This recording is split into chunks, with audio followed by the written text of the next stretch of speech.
That's always nice. You never come out with like a certain number in mind. It's just when you get it going, you just keep going. And the game was kind of weird because we got off to a good start, and then Trey got hot, and they went on a run. We had enough life at the end of the second quarter that got us back into it going into halftime, and that third quarter was awesome. Everything starts to go right. Shots start to fall. Our defense was locked in, creating turnovers, everybody getting involved. And then, like an explosion like that, so much energy, around our team in this arena, taking care of home court. So it was a fun night.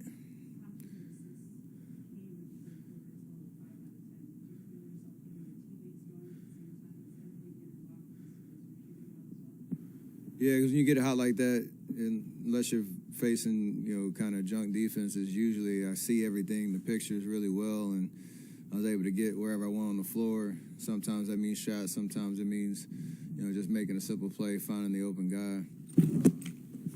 And that was kind of just the vibe. Like you said, it was just a flow. Every possession seemed like we got whatever we wanted. And it came off of stops. That was how we were kind of flowing. So it was a fun way to play for sure. Steph, I know you don't care what people say about this team, but 9-1 now. This team's been now starting to be discussed as possibly one of the top teams in the West for the first time in a little while. You hear that? Is it good to hear that? Is it kind of important to hear that in the locker room and to kind of confirm maybe some things that you thought about this team at the beginning of the season? It's obviously great to hear, but it doesn't influence how we think about ourselves or how we thought about ourselves coming into the season. You want to get out to a good start, and anytime you're talking about, being championship contenders and all that, like, you can't win a championship in November, but you sure can take yourself out of the equation pretty quickly, and, a la last year, so, you want to be trending in the right direction. We're obviously only 10 games in and a lot of season left, but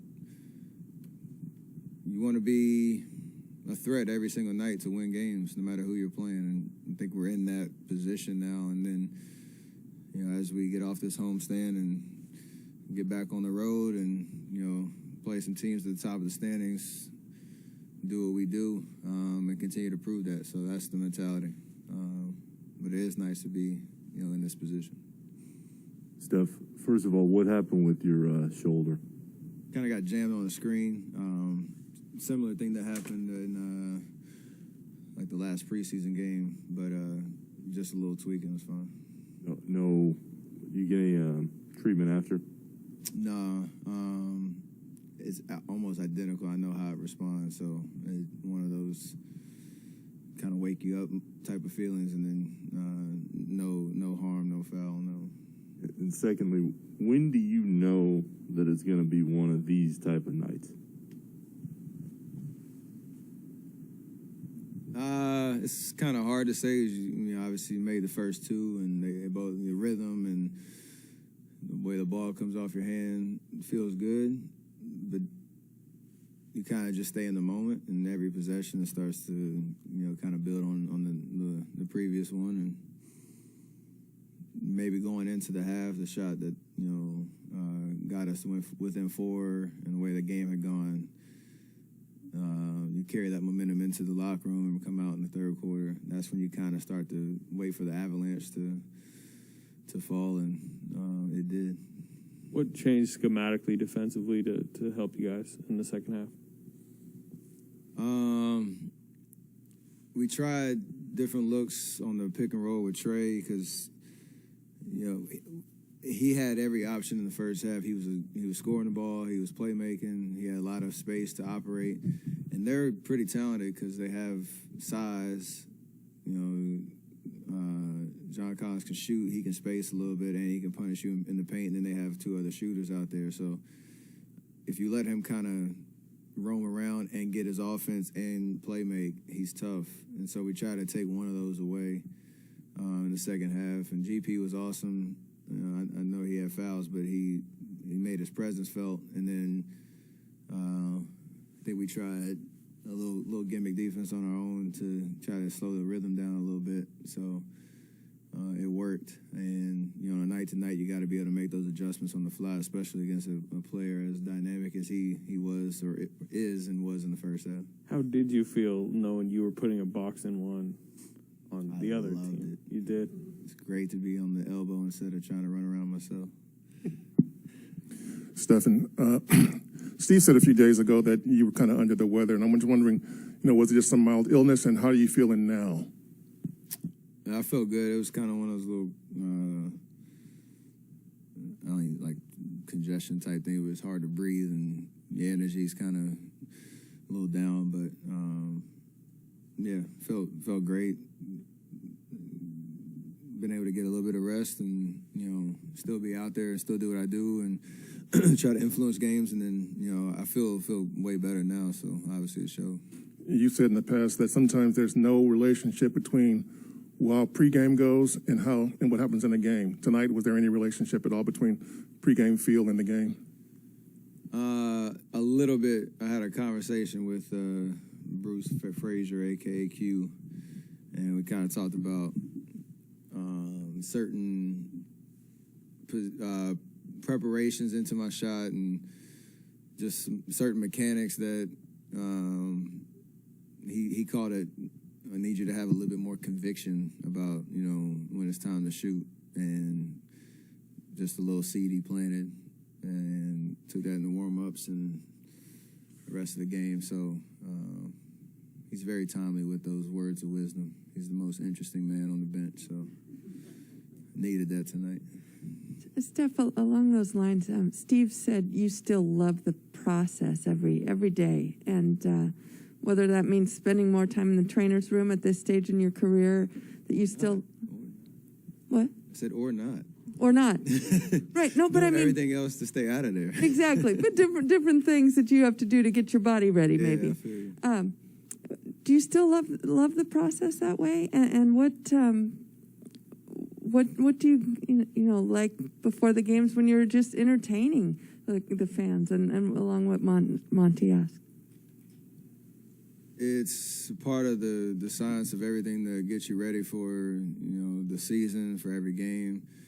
And I was talking to Wise and JK about that, because maybe 3-4 years in, you start to really figure out what works for you in terms of what that level of preparation means, and then as you go through your career, you kind of fine tune it a little bit.